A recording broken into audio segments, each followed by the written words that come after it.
The communist movement, having made a big fanfare for over a century, has brought mankind nothing but war, poverty, brutality, and dictatorship.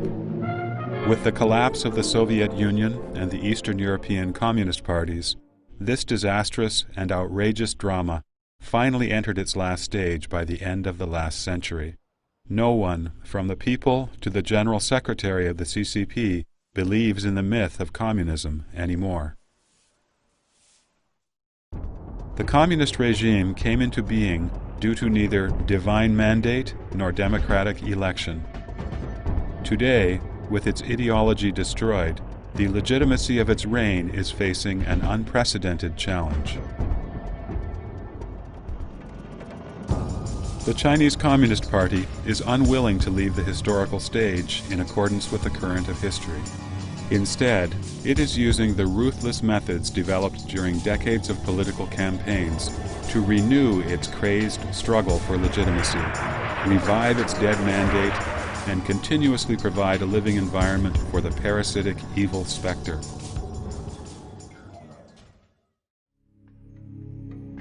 In this historical moment today, it is especially important for us to understand clearly why the CCP acts like a band of scoundrels and to expose its villainous nature, so that the Chinese nation can achieve lasting stability and peace, enter an era free of the CCP as soon as possible, and construct a future of renewed national splendor.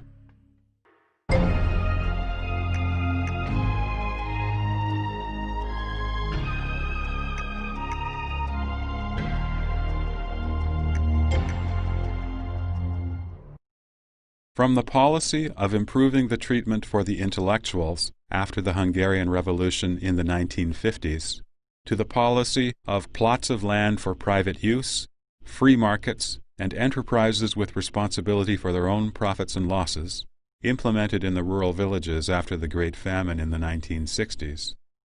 From the movement of ideological emancipation after the Great Cultural Revolution in the 1970s, to the deepening reform after the Tiananmen massacre in the 1980s. Throughout history, whenever the CCP encountered crises, it would demonstrate some traces of improvement, enticing people to develop illusions about the CCP. Without exception, though, the illusions were shattered time and time again. Today, the CCP has pursued short-term benefits, and in doing so, has produced a show of economic prosperity that has once again persuaded the people to believe in fantasies about the CCP.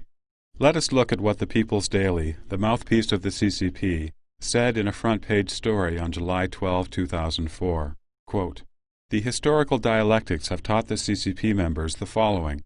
Those things that should be changed must change. Otherwise, deterioration will follow. Those that should not be changed must remain unchanged.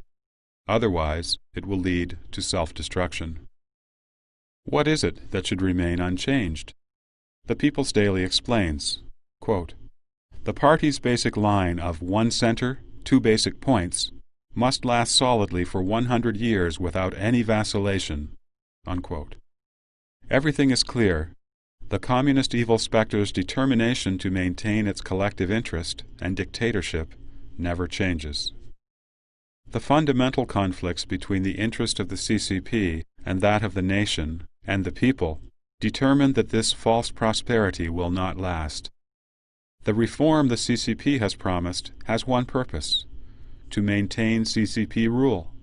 It is a lame reform, a change in surface but not in substance. Underneath the lopsided development lies a great social crisis. Once the crisis breaks out, the nation and the people will suffer once again.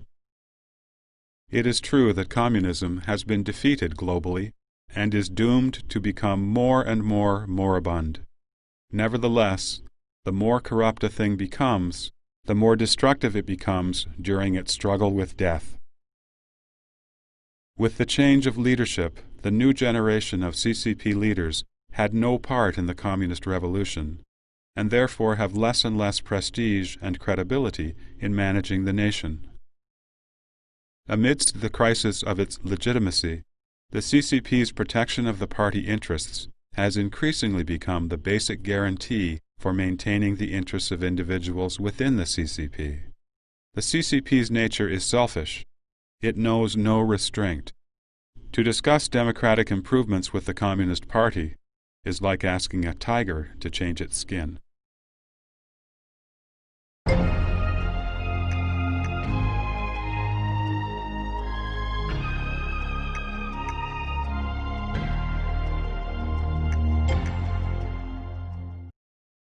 During the conference of the Political Bureau of the CCP Central Committee after the Tiananmen massacre, Deng Xiaoping mentioned two hands, one soft and flexible, and the other hard and stern. This is an analogy for the Communist Party's two-sided strategies.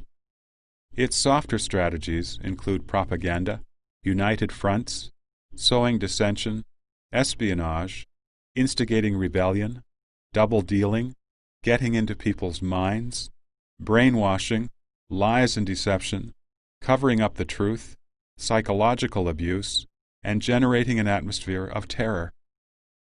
In doing these things, the CCP creates a syndrome of fear inside the people's hearts that leads them to easily forget the party's wrongdoings. These myriad methods could stamp out human nature and foster maliciousness in humanity. The CCP's hard tactics include violence, armed struggle, persecution, political movements, murdering witnesses, kidnapping, suppressing those who have a different opinion, armed attacks, periodic crackdowns, and on and on. These aggressive methods create and perpetuate terror. In practice, the CCP uses both soft and hard methods concurrently. Sometimes they would be relaxed in some instances, while strict in others. Or they would be relaxed on the outside, while stiff in their internal affairs. In a relaxed atmosphere, the CCP encountered the expression of different opinions. But, as if luring a snake out of its hole, those who did speak up would only be persecuted in the following period of strict control. A veteran official who had suffered torments in the Yan'an rectification movement recalled that when he was under intense pressure and was dragged and forced to confess, the only thing he could do was to betray his own conscience and make up lies. At first, he felt bad to be implicating and framing his fellow comrades. He hated himself so much that he wanted to end his own life. Coincidentally, a gun had been placed on the table. He grabbed it, pointed it at his head, and pulled the trigger. But the gun had no bullets. The person who investigated him walked in and said, "It's good that you admitted what you've done was wrong. The party's policies are lenient." The CCP always first puts one in a death trap and then enjoys one's every pain and humiliation. When one reaches the limit and just wishes for death, the party feigns kindness, coming out to show one a way to live. It is said, "Better a live coward than a dead hero." One becomes grateful to the party as one's savior. According to modern medical studies, many victims of intense pressure and isolation fall prey to an abnormal sense of dependency on their captors. This is called the Stockholm Syndrome. The victim's moods, happiness or anger, joy or sorrow, are dictated by those of their captors. The slightest favor for the victims will be received with great gratitude. There are accounts in which the victims develop love for their captors.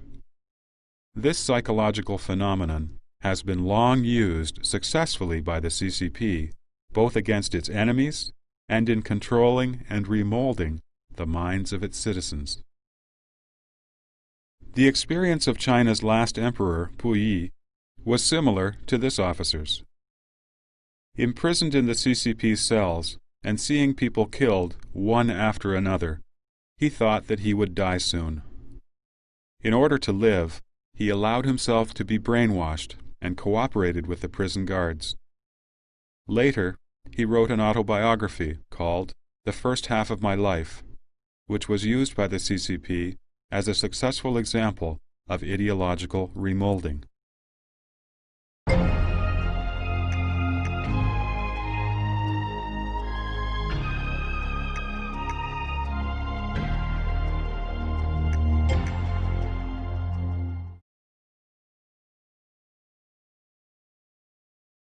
At the time of Mao Zedong's death, many Chinese shed a lot of tears in front of Mao's portrait, wondering, how can China continue without Chairman Mao? Ironically, 20 years later, now that the Communist Party has lost the legitimacy to rule the country, the CCP has spread a new round of propaganda, trying to make the people again worry. What would China do without the Communist Party? In reality, the CCP's all-pervasive political control has so deeply branded the current Chinese culture and the Chinese mindsets that even the criteria with which the Chinese people judge the CCP have the mark of the CCP, or have even come from the CCP. If, in the past, the CCP controlled people by instilling its elements into them, then the CCP has now come to harvest what it sowed. Since the things instilled in people's minds have been digested and absorbed into their very cells, people think following CCP logic and put themselves in the CCP's shoes in judging right and wrong. Regarding the CCP massacre of student protesters on June 4, 1989, some people said, if I were Deng Xiaoping, I would have stopped the protest with tanks too. In the persecution of Falun Gong, some people are saying, if I were Jiang Zemin, I would eliminate Falun Gong too. About the ban on free speech, some people are saying, if I were the CCP, I would do the same. Truth and conscience have vanished, leaving only the CCP logic. This has been one of the vilest and most ruthless methods used by the CCP, true to its unscrupulous nature. As long as the moral toxins instilled by the CCP remain in people's minds, the CCP can continue to gain energy to sustain its sinful life. The question, what would China do without the CCP? This mode of thinking fits the CCP's aim of having people reason using party logic. The decades of CCP propaganda have trained people to think of the party as their mother. The omnipresent CCP politics have rendered people unable to even conceive of living without the CCP. Without Mao Zedong, China did not fall. Will China collapse without the CCP? The CCP's claim to legitimacy lies in the economic development over the past 20-some years. But, tracing it back throughout history, the reform in Chinese rural villages in Anhui province was initiated by the peasants themselves. The reform in the cities came from requests by business leaders to loosen government restrictions. In reality, these developments were gradually achieved by the Chinese people after the fetters of the CCP were slightly relaxed, and therefore have nothing to do with the CCP's own merit.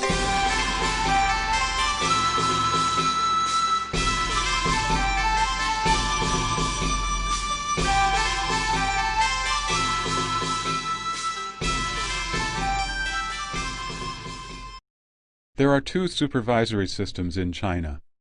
One is the administrative system, and the other is the party system.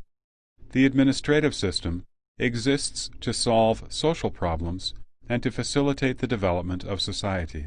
But the party system, which does not attend to its proper duties, attaches to the administrative system as a parasitic evil specter, controlling the administrative system and taking credit for the achievements of people's hard work.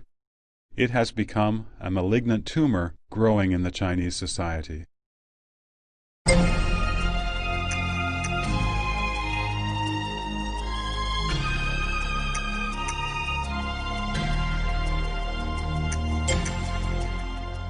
The CCP has, however, claimed this economic development as its own achievement, asking people to be grateful for it. as if none of these developments would have taken place without the CCP. We all know, though, that many non-communist countries achieved faster rates of economic growth a long time ago. The CCP attributes anything bad to reactionary forces and the ulterior motives of certain individuals, while crediting everything good to the party leadership. For example, the winners of Olympic gold medals are required to thank the party, and the party then congratulates itself as a great nation of sports. China suffered a great deal in the SARS epidemic, but the party mouthpiece, the People's Daily, reported that China defeated the virus by, quote, relying on the party's basic theory, basic line, basic principle, and basic experience, unquote. The launch of China's spaceship, Shenzhou 5, was accomplished with the help of professionals in science and technology, but the CCP used it as evidence to prove that only the CCP could lead the Chinese people to enter the ranks of the powerful countries in the world. As for China's hosting of the 2008 Olympic Games, what was in reality an olive branch given by Western countries to encourage China to improve its human rights, the CCP uses the Games to enhance its claims to legitimacy and to provide a pretext for suppressing the Chinese people. Even the wrongdoing that the CCP commits can be turned into something good to serve the party's purposes. In the early 1990s, for example, the selling of blood became popular in mainland China. The county and town governments made slogans such as, "If you want to be comparatively well off, just go sell your blood." Another was, "Selling blood is honorable." They contrived these slogans to encourage peasants to sell their blood. In the poor rural villages, sanitary conditions are very bad, and there is usually no medical examination prior to drawing the blood. As a result, many peasants have been infected with AIDS. In Henan province alone, hundreds of AIDS-infected villages have emerged, and about 1 million people have been infected with HIV. But the CCP has treated the spread of AIDS as a state secret and forbids investigation. A grassroots-level official even openly said, quote, "The AIDS patients are not human, they are ghosts. When they all die, the AIDS problem will be over." Unquote. When, through the great efforts of some medical workers and the international society, the truth about the rampant spread of AIDS in China could no longer be covered up, the CCP suddenly created a new identity. It carefully mobilized its propaganda machine, utilizing everyone from well-known actors to the party's general secretary, in order to falsely portray the prime culprit, the CCP, as a blessing for the patients, a destroyer of AIDS, and a challenger to disease. In dealing with such a serious life-and-death issue, all the CCP could think of was how to use the issue to glorify itself. Only a schemer as vicious as the CCP is capable of such ruthless behavior, brazenly and underhandedly taking credit and utterly disregarding human life.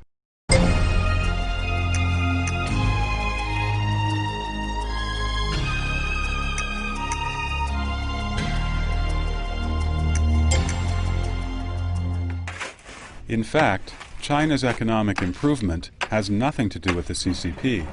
In order to maintain its rule, the CCP carried out the policies of reform and opening up in the 1980s. Its eagerness for quick success has placed China at a disadvantage, termed by economists as the curse of the latecomer. The concept of the curse of the latecomer, or as some other scholars call it, the latecomer advantage, refers to the fact that underdeveloped countries, which set out late for development, can imitate the developed countries in many aspects. This imitation can take two forms: imitating the social system or imitating the technological and industrial models. Imitating a social system is usually very difficult, since system reform would endanger the vested interests of social or political groups. Thus, underdeveloped countries are inclined to imitate developed countries' technologies. Although technological imitation can generate short-term economic growth, it may result in many hidden risks or even failure in long-term development. It is precisely the curse of the latecomer, a path to failure, that the CCP has followed. Over the past 2 decades, China's technological imitation has led to some achievements, which have been taken by the CCP for its own advantage, in order to prove its legitimacy and to enable it to continue to resist political reform that would undermine the CCP's own interests. Thus, the long-term interests of the nation have been sacrificed. In comparison, since abandoning communism, Russia has carried out economic and political reforms. After experiencing a short period of agony, it has now embarked on a path of rapid growth and development. From 1999 to 2003, Russia's GDP increased by a total of 30%. The living standards for its residents have significantly improved. Western business circles have begun not only to discuss the Russian economic phenomenon, but have also begun to invest in Russia, the new hotspot, on a large scale.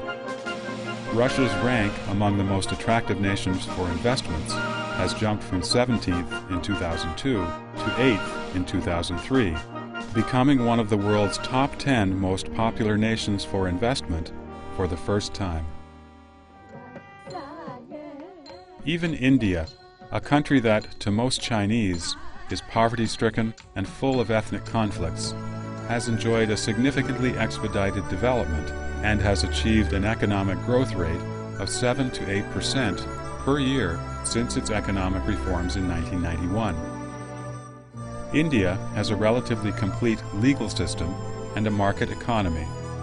It has a healthy financial system, a well-developed democratic system, and a stable public mentality. The international community has recognized India as a country of great development potential.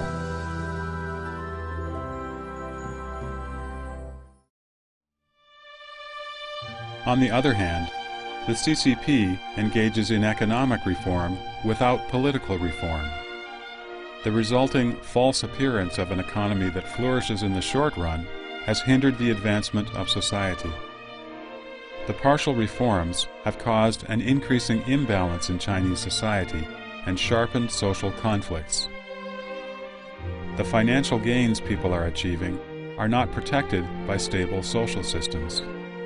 And furthermore, in the process of privatizing the state-owned properties, the CCP's power holders have abused their positions to fill their own pockets.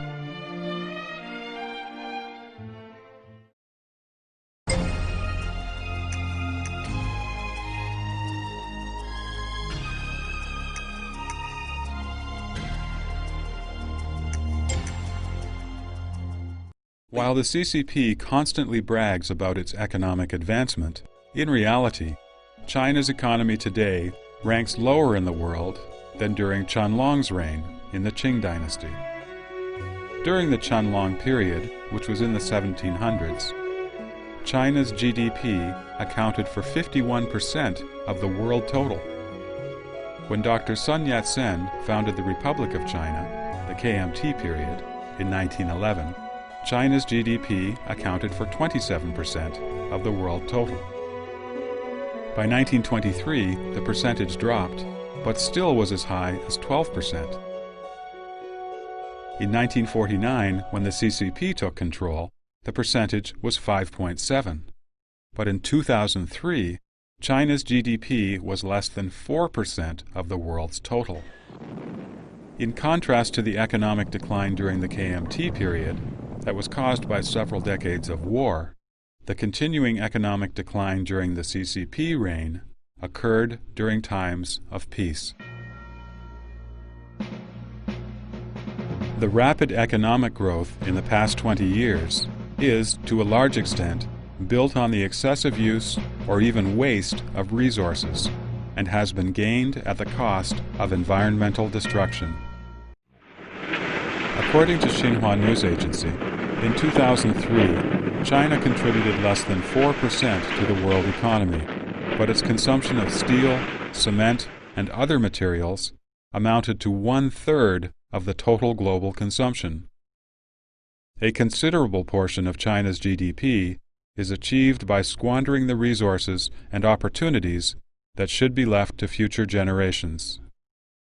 From the 1980s to the end of the 1990s, desertification in China has increased from a little over 1,000 to 2,460 square kilometers.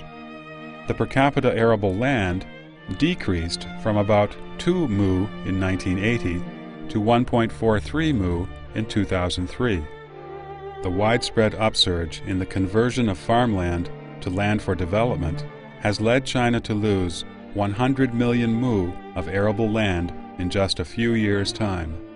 However, only 43% of the confiscated land is actually used.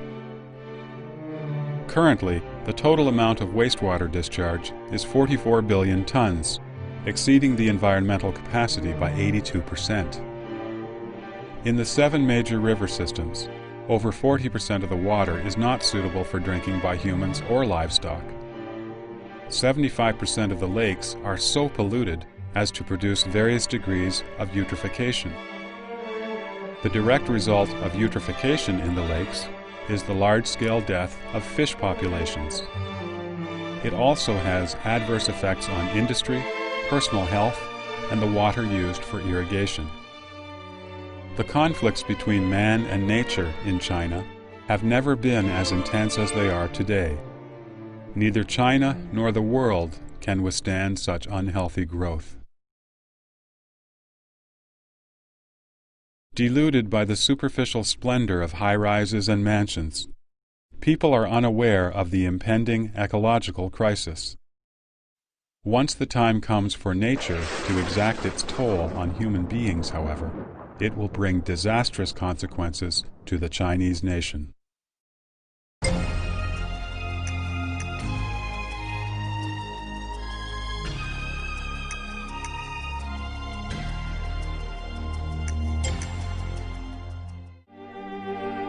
The CCP relied on peasants to gain power.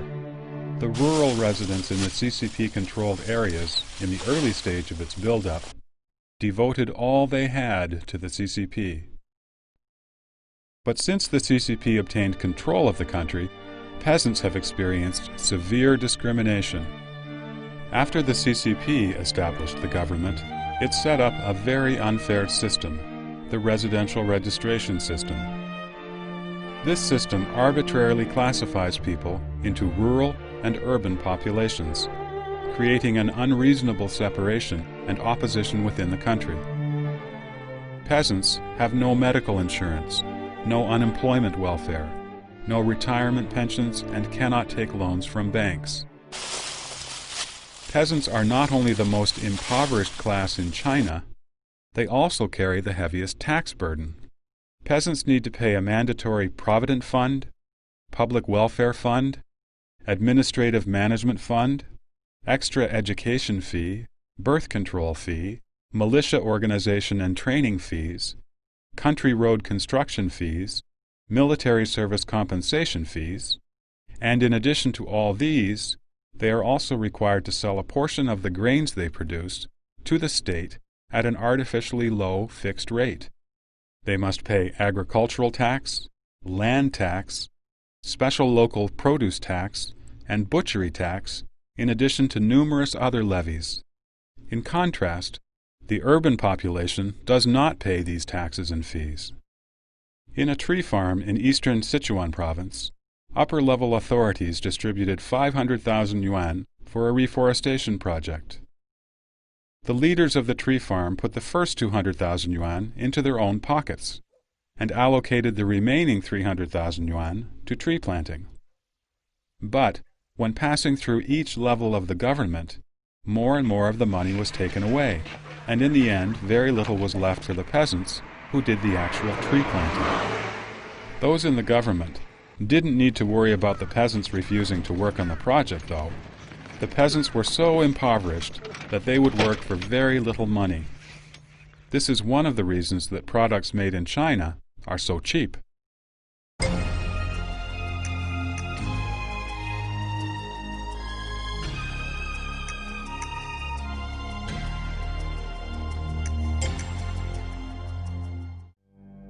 Many people believe that trade with China will promote human rights, freedom of speech, and democratic reform in China.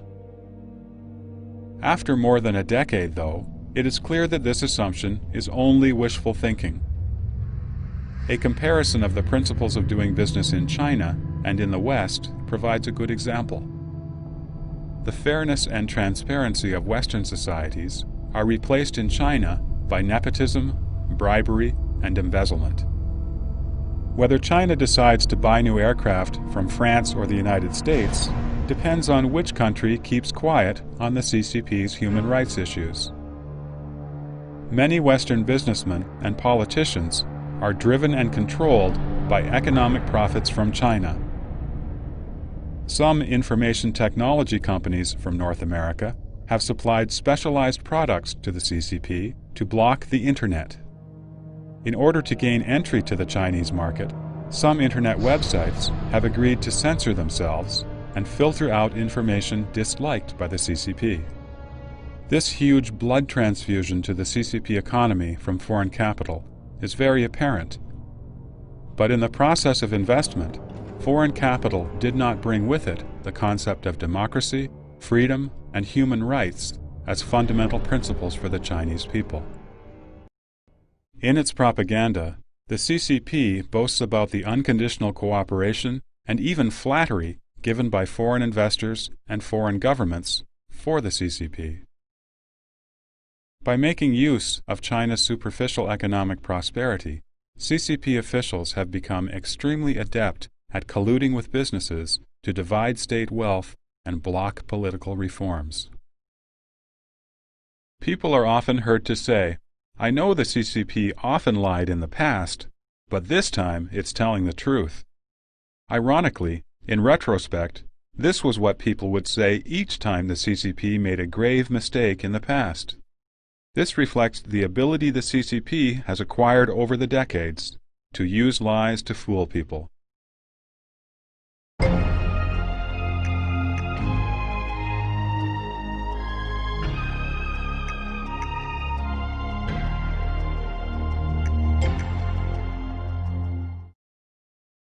People have developed some resistance to the CCP's tall tales.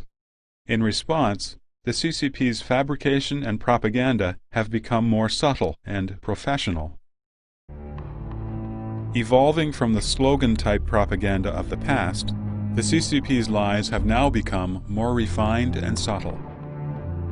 Particularly under the conditions of the information blockade the CCP has erected around China, it makes up stories based on partial facts to mislead the public, which is even more detrimental and deceptive than the tall tales. Consider how CCTV News reported on SARS in the beginning of April 2003.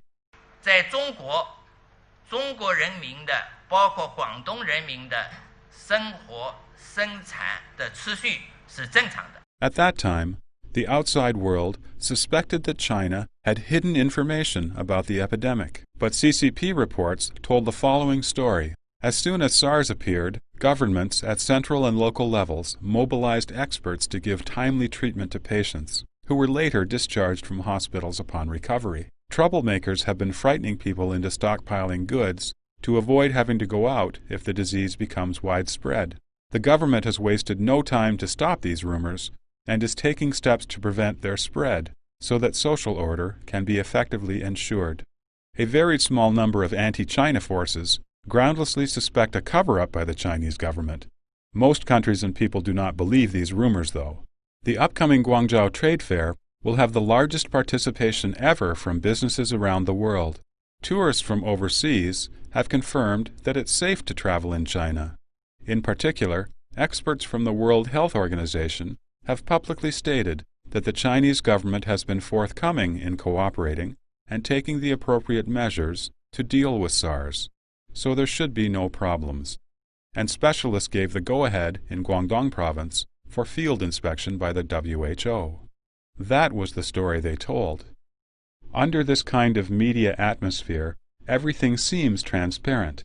The CCP appears to have acted responsibly to protect the people's health, and had convinced the people that the CCP hadn't hidden anything. However, on April 20, 2003, the Information Office of the State Council announced in a press conference that SARS had indeed broken out in China, and thus indirectly admitted that the government had been covering up the epidemic. People then began to see the truth and understand the deceptive, villainous methods employed by the CCP.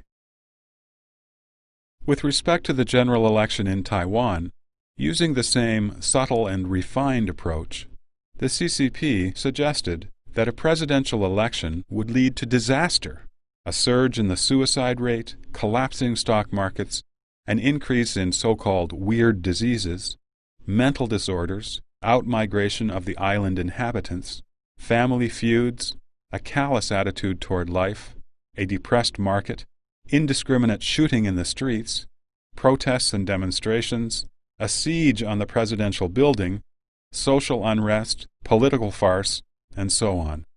The CCP filled the heads of the people in mainland China with these ridiculous ideas on a daily basis in an attempt to lead them to believe that all of these calamities would be the natural result of an election, and therefore that China should never hold democratic elections.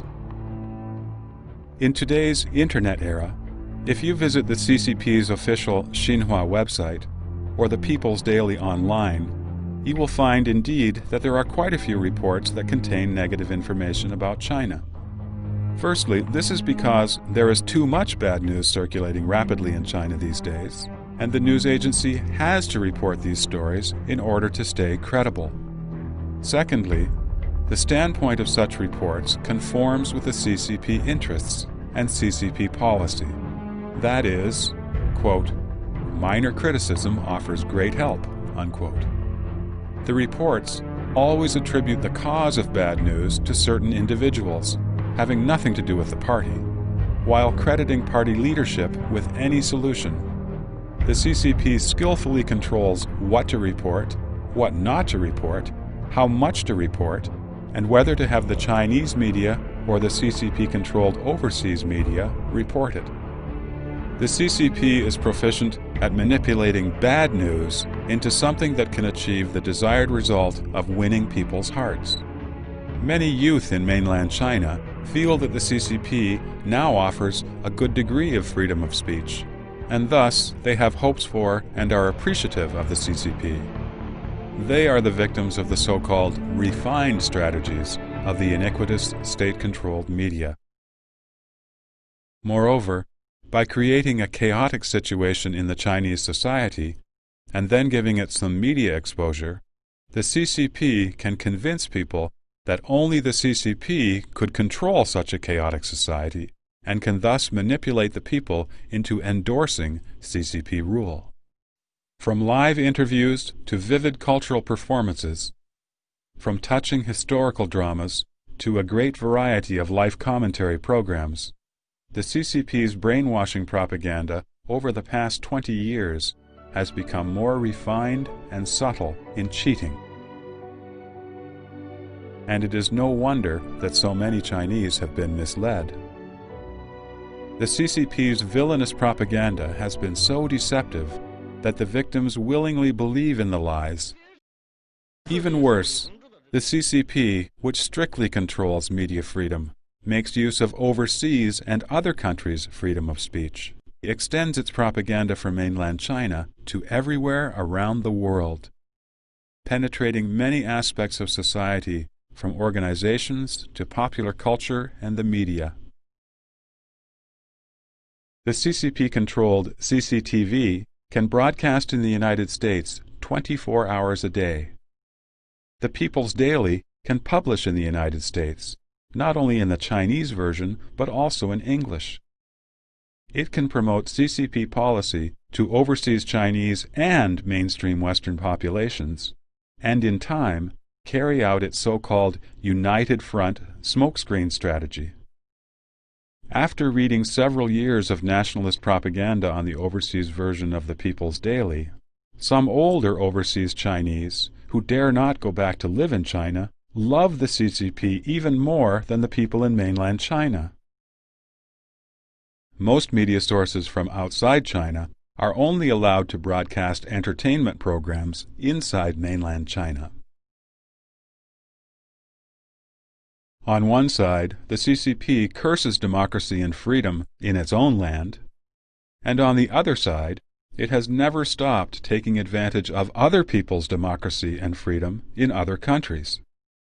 The CCP even complains fiercely when other countries restrict airtime for the CCP's unfair propaganda. If the CCP is not a villain, what else could it be?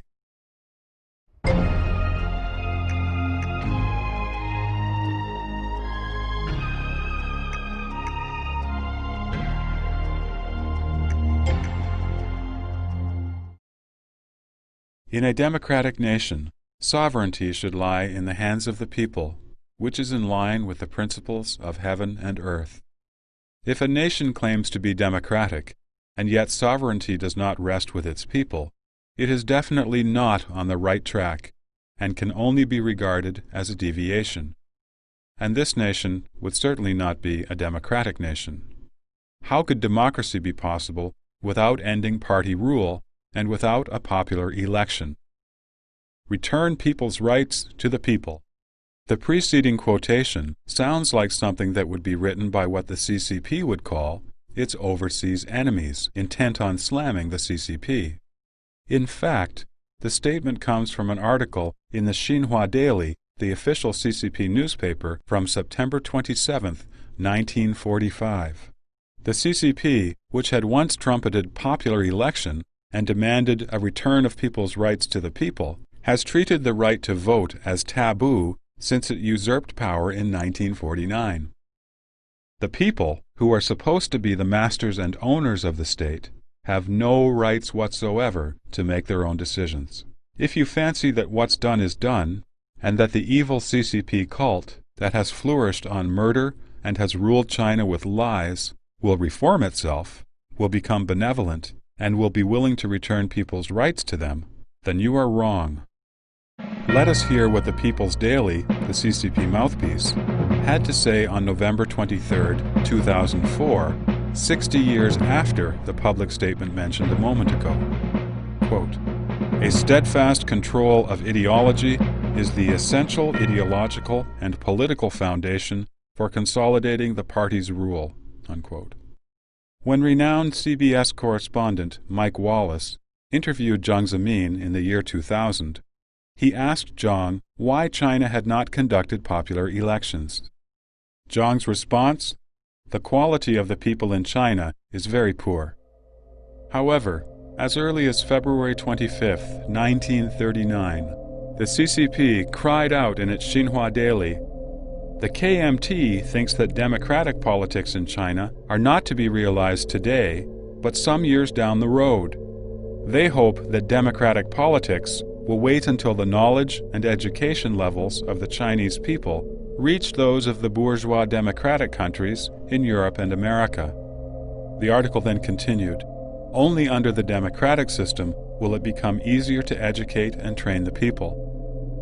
The hypocritical difference between what Xinhua said in 1939 and what Jiang Zemin said in 2000 reflects the true picture of the CCP's sinful nature.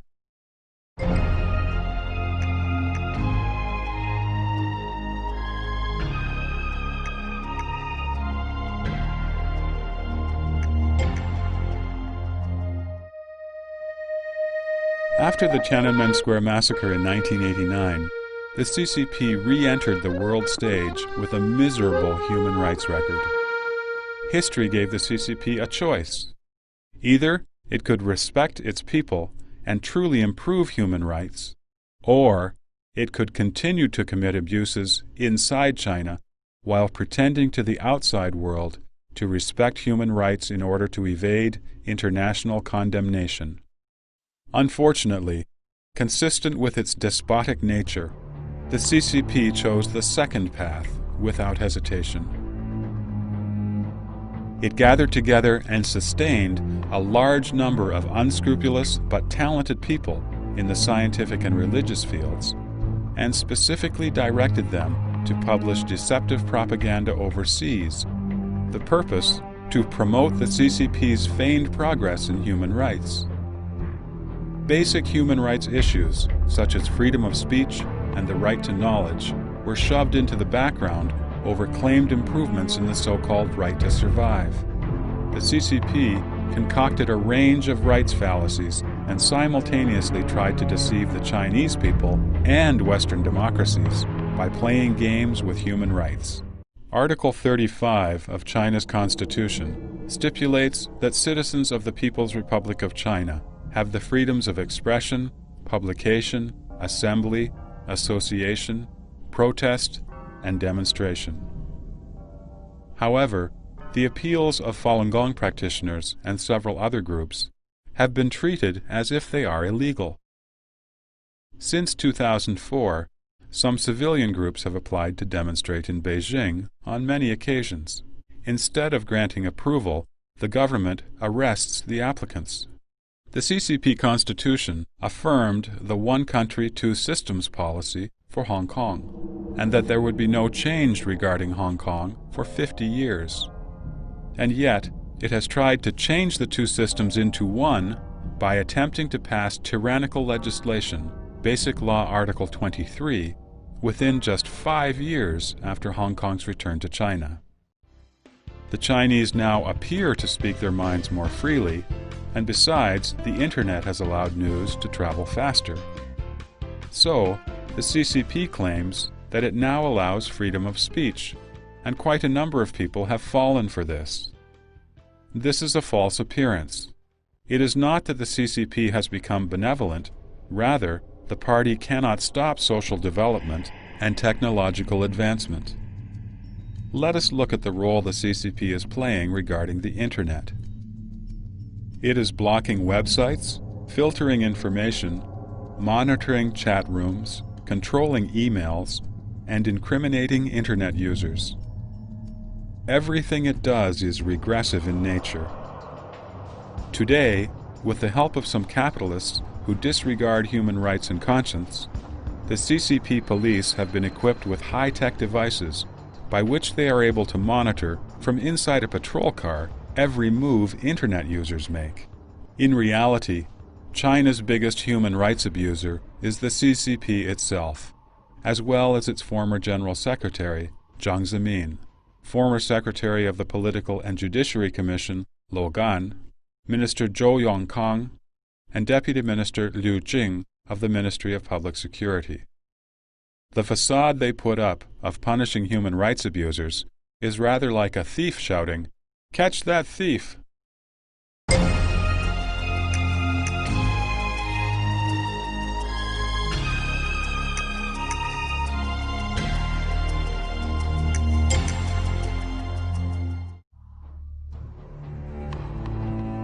To this day, to protect the gains of special interest groups, the CCP has, on one hand, eliminated their previous facade and completely abandoned the workers, peasants, and the populace. On the other hand, they have advanced their deceitful and villainous means as more and more of the CCP's human rights abuses are exposed to the international community. The CCP has used popular vocabulary such as the rule of law, the free market, for the people, and reform to confuse people. Their primary means of deceiving people include the following. 1. Making laws and regulations in violation of the Chinese Constitution. Laws and regulations in violation of the Constitution are passed on to law enforcement personnel at various levels to provide a legal basis to be used to obstruct the people from their efforts to stop persecution, to gain freedom, and to uphold human rights. 2. Non-political problems are handled with political means. A simple social problem might be treated very seriously, as if someone was trying to take the people away from the party, or bring down the entire party in the country, create turmoil. They might even be labeled as enemy forces. The party would then use propaganda to incite the public to hate anyone with an opinion differing from that of the party. 3. Political issues are managed with underhanded means. The CCP's latest ploy for attacking pro-democracy citizens and independent-thinking intellectuals is to set up traps in order to imprison them. Such traps include false accusations of civil offenses such as prostitution and tax evasion. The attackers keep a low profile to avoid condemnation by outside groups. These alleged crimes, which are often enough to ruin the reputations of the accused, are also used to humiliate the victims in public. 4. Making use of forming a so-called united front to dress up the CCP. The CCP knows that its words have no credibility. Thus, one of the CCP's 3 strategies, United Front, has become ever more so its productive armor in days of peace. It extensively trains, supports, and bribes a large number of famous people, overseas media sources, especially Chinese media, as well as Western politicians and businessmen, and scholars. The CCP has them all wave the flag and shout in support of the CCP's basic policies, and carry out the deceptive strategy of, quote, minor criticism offers great help, unquote. All of this is done, in fact, in order to help the CCP maintain its control.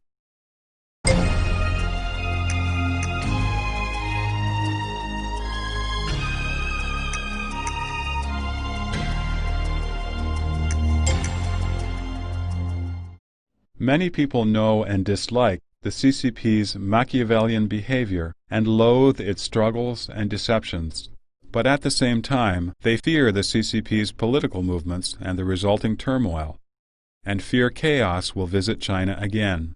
Thus, once the CCP threatens people with turmoil, people fall into silent acceptance of the CCP rule and feel helpless in the face of the CCP's despotic power. In reality, who is the biggest source of instability? It is the CCP that specializes in tyranny. The CCP, with its several million troops and armed police, is the real source of turmoil. Ordinary citizens have neither the cause nor the capability to initiate turmoil. Only the regressive CCP would be so reckless as to bring the country into turmoil at any hint of change. The CCP policies of stability overrides everything else and nipping the buds of all unstable elements, these slogans have become the theoretical basis for the CCP to suppress people. The CCP instigates turmoil and then, in turn, uses the chaos it created to coerce the people.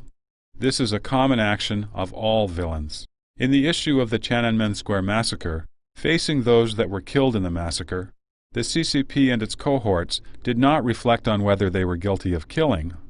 Instead, they rhetorically asked society, and let the people choose, which one is better, suppression of the students, or internal disorder that may lead to civil war? What does this act show? It can only illustrate the shamelessness of the villainous nature of the CCP. The CCP is in control of the entire state machine and all means of propaganda. In other words, the 1.3 billion Chinese people are held hostage by the CCP. With the 1.3 billion hostages in hand, the CCP can always argue its hostage theory, that if it does not suppress a certain group of people, the whole nation can end up in turmoil or disaster. Using this as an excuse, the CCP could suppress any individual or group at will, and its suppression could always be so-called justified.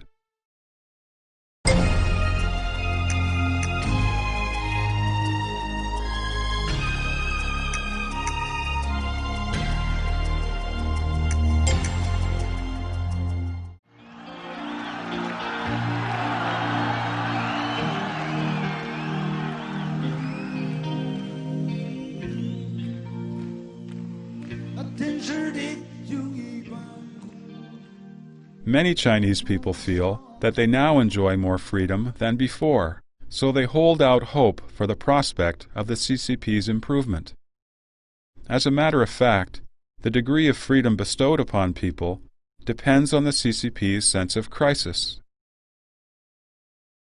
The CCP would do anything to maintain the collective interests of the party, including giving so-called democracy, freedom, or human rights to the people.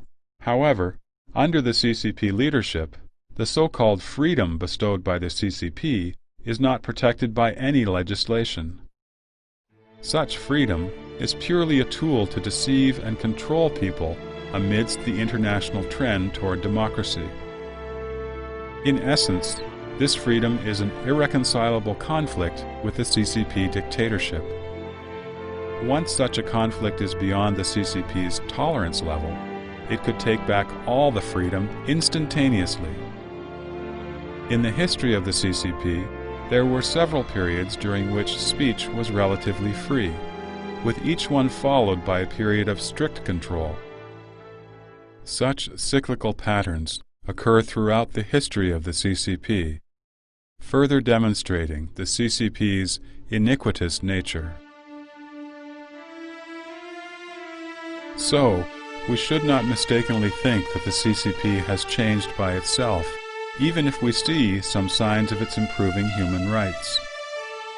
In history, when the CCP struggled to overthrow the KMT government, it pretended to be fighting for democracy for the nation. The CCP's villainous nature is such that any promise it makes cannot be trusted.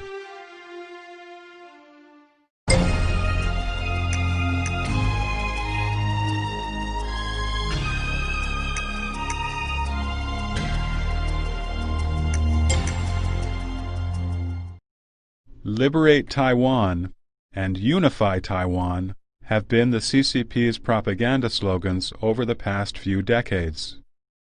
By means of this propaganda, the CCP has acted like a nationalist and a patriot.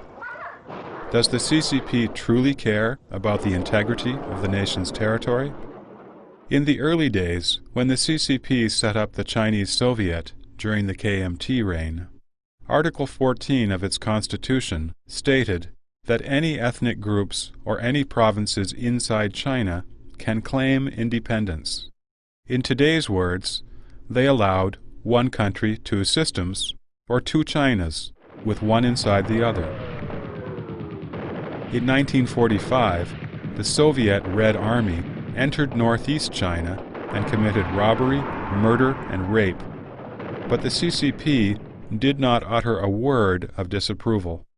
Similarly, when the Soviet Union supported Outer Mongolia to become independent from China, the CCP was once again silent.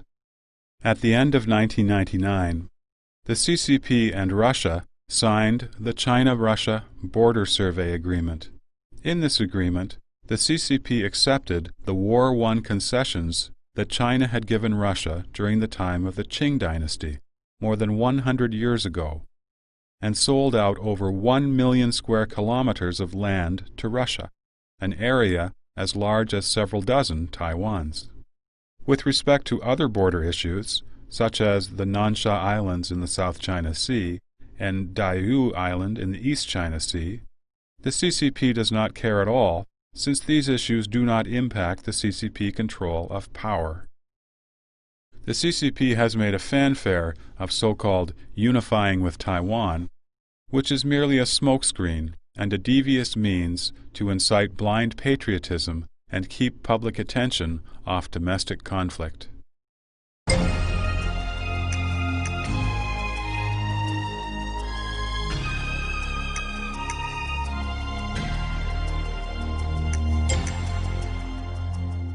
What will you take to that office thinking A government should always be monitored. In democratic countries, the separation of powers plus the freedoms of speech and the press are good mechanisms for surveillance. Religious beliefs provide additional moral restraint. The CCP promotes atheism. Hence, there is no divine nature to morally restrain its behavior. The CCP is a dictatorship. Hence, there is no law to restrain it politically. As a result, the CCP is totally reckless and unrestrained when it acts out of its tyrannical and villainous nature. According to the CCP, who monitors it? The CCP says, "The CCP monitors itself." This is the slogan the CCP has used to deceive the public for decades. In earlier times, it was called self-criticism, and later self-surveillance, and self-perfecting the party's leadership, and more recently, it's been known as self-enhancing the party's governing capacity. The CCP emphasizes the superpower it has for so-called self-improvement. Actually, without moral and legal restraint, the CCP's self-improvement amounts to the traditional Chinese saying of demons emerging from one's own heart. Even though the CCP established the Central Disciplinary Inspection Committee and the Office for Appeals and the like, these organizations are merely for show. They are pretty, yet useless, flower vases that confuse and mislead the people. They are only an excuse the CCP uses to avoid external surveillance and to refuse to lift a ban on free press and a ban on free political parties. Political scoundrels use this trick to fool the people and to protect the CCP's power and the interests of the ruling group.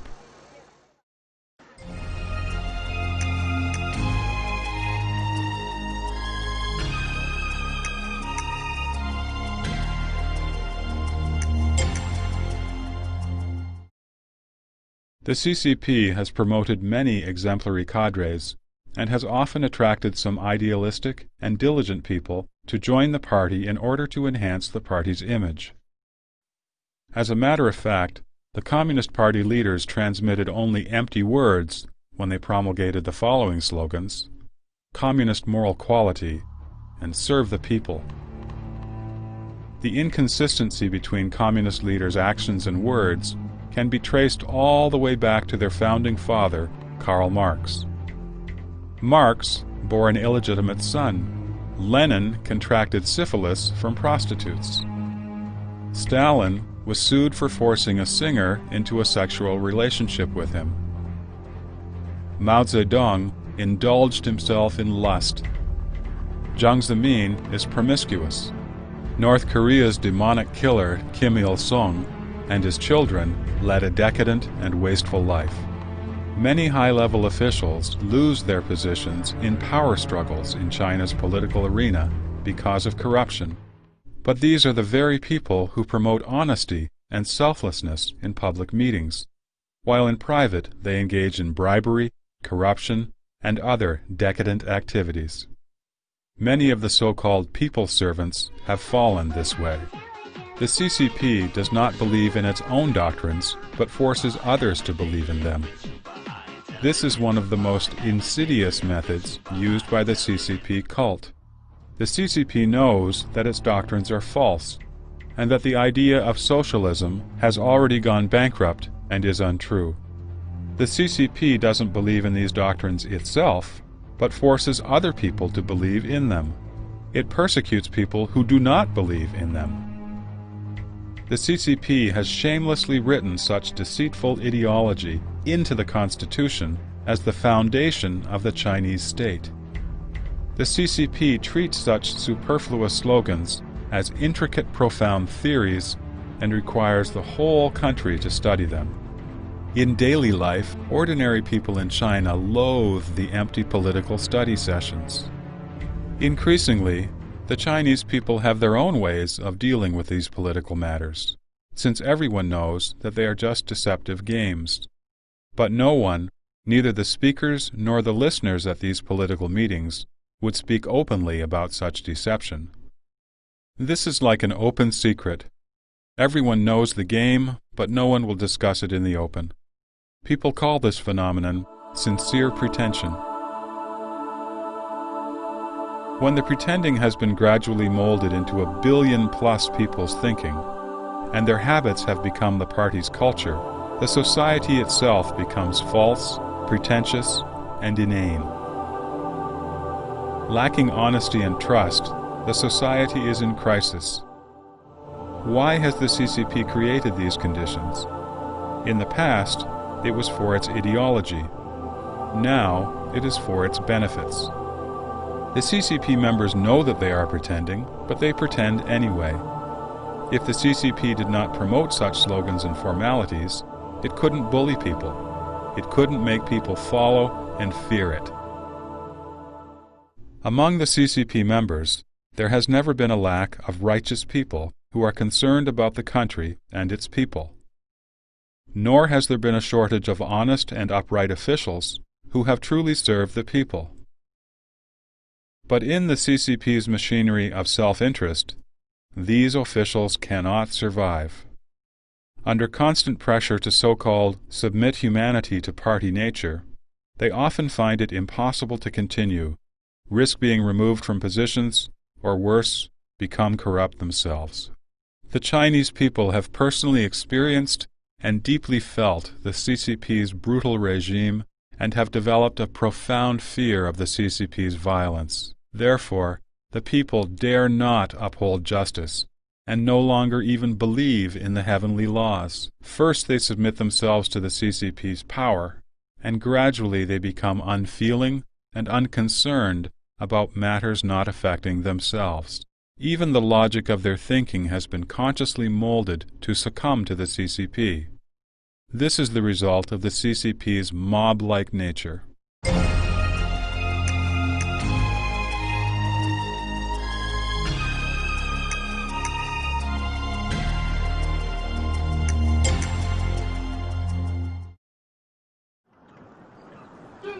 The CCP uses slogans of patriotism and nationalism to incite people.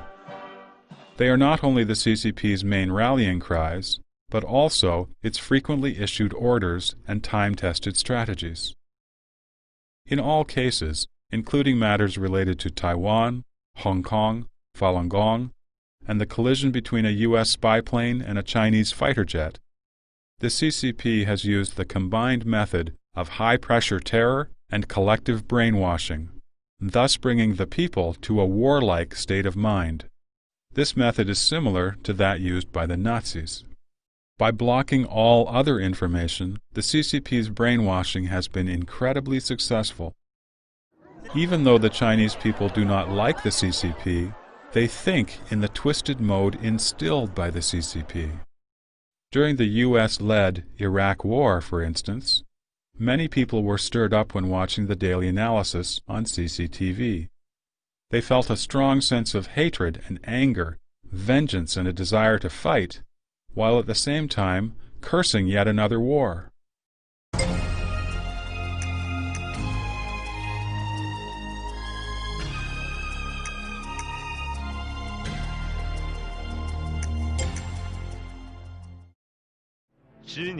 One of the phrases the CCP often uses to intimidate people is, threatens the extinction of the party and the country, thus placing the party even before the country. The founding principle of the CCP's China is, there would be no new China without the CCP. From childhood, people were educated to listen to the party and behave like good children of the party. They sang praises to the party, even told, I consider the party as my mother.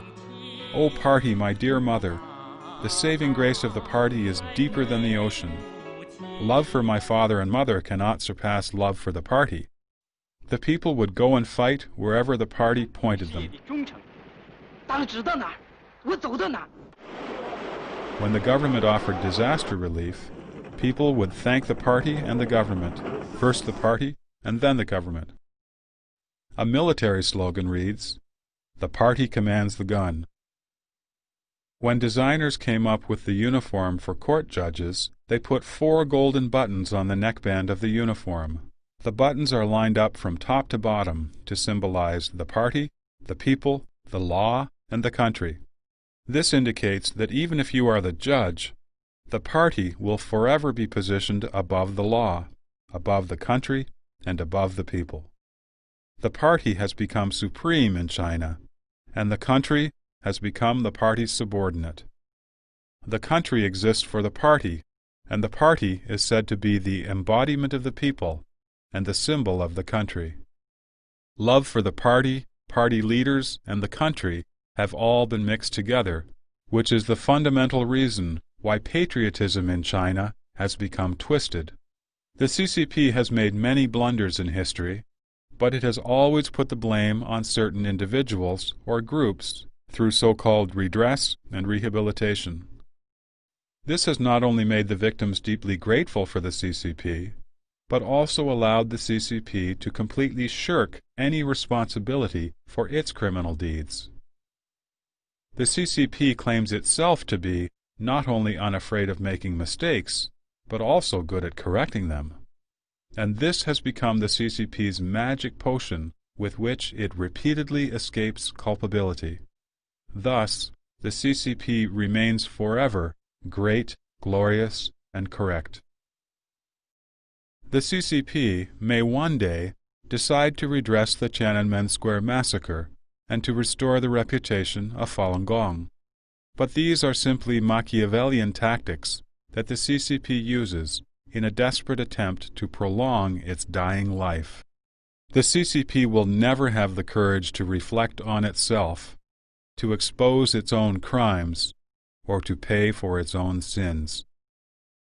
Actually, the history of the CCP is a history that rips people's memories apart.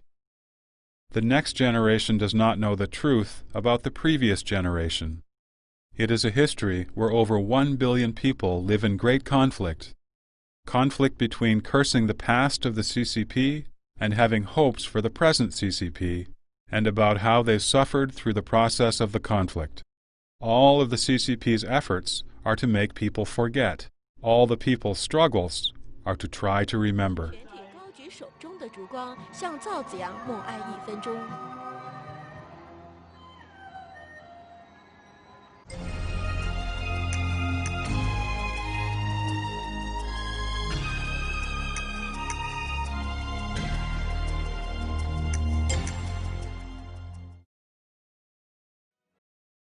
The CCP claimed all along that it owes its success in China's revolution to the integration of Marxism-Leninism with the concrete reality of Chinese revolution. The CCP has frequently abused the term characteristic as an ideological support for its capricious and villainous policies. Another iniquitous characteristic of the CCP is manifest in its changing the definition of cultural concepts, and then using these revised definitions to criticize and control people. These so-called Chinese characteristics have become a euphemism for the CCP's villainous characteristics. The goal of the CCP's revolution was to realize public ownership of the means of production, but capitalism has now returned. Only now it's become a part of the CCP itself. While the CCP speaks about the so-called distribution according to contribution, the process of so-called allowing some people to get rich first has been accomplished along with distribution according to power. The CCP uses a disguise of serving the people wholeheartedly to deceive those who hold these ideals, then completely brainwashes and controls them, gradually changing them into docile tools who so-called serve the party wholeheartedly and who dare not speak up for the people. With the so-called Chinese characteristics, China's crippled capitalism was transformed into socialism. Unemployment became waiting for employment. Being laid off from work became off-duty. Poverty became the initial stage of socialism, and human rights and freedom of speech and belief were reduced to the mere right to survive. Under the iniquitous banner of Chinese characteristics, the CCP only achieved ridicule and absurdity.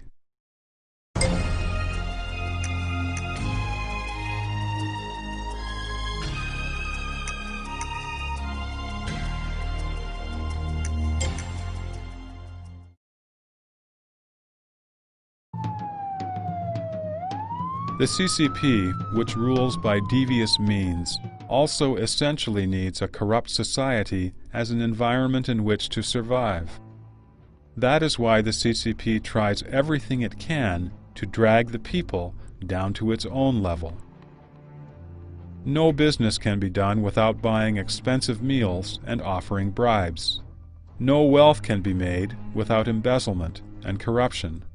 Having mistresses has become a social trend, and the honest get the short end of the stick. The whole society only looks to money, allowing the CCP to share its original sin with its people, and attempt to turn the Chinese people into schemers to various degrees. Such a society is the environment in which the CCP feels the most secure. In the beginning of the 1990s, there was a popular saying in China, "I am a ruffian and I'm afraid of no one." This is the pitiful consequence of several decades of the CCP's iniquitous rule and of its imposing corruption on the nation. Accompanying the fake prosperity of China's economy is the rapidly declining morality in all areas of society. Corruption, malice, and degenerating social norms are commonplace. There is no longer any basic trust among the people. This is how the CCP's deceitful nature is eradicating the moral foundation that has long sustained the Chinese people.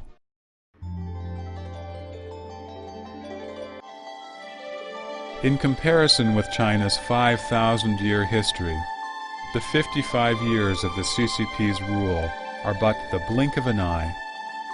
Before the CCP came into existence, China had created the most magnificent civilization in the history of humankind.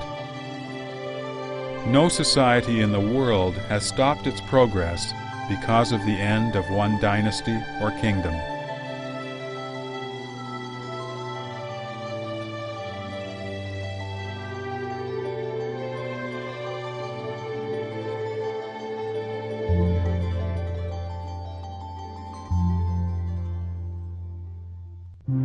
What will China's future be? What direction will China take? Such serious questions are too complicated to discuss in a few words. However, one thing is for certain. If there is no renewal of the nation's morality, if there is no restoration of a harmonious relationship between humans and nature, and between humans and heaven and earth, if there is no faith or culture for a peaceful coexistence among humans, it will be impossible for the Chinese nation to have a bright future.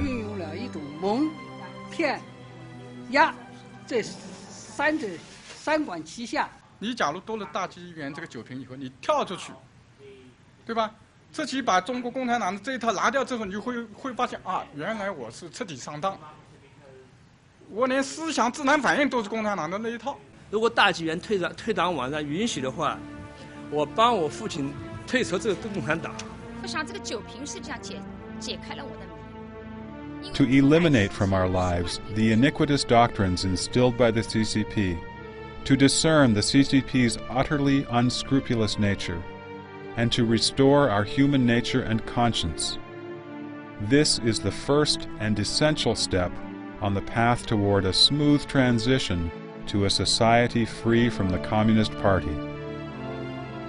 Whether this path can be walked steadily and peacefully will depend on the changes made in the heart of every Chinese citizen. Even though the CCP appears to possess all the resources and violent apparatus in the country, if every citizen believes in the power of the truth and safeguards morality, the evil specter of the CCP will lose the foundation for its existence. All resources may instantly return to the hands of the just. That is when the rebirth of China will take place. Only without the Chinese Communist Party will there be a new China. Only without the Chinese Communist Party does China have hope. Without the Chinese Communist Party, the upright and kind-hearted Chinese people will rebuild China's historical magnificence.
归正。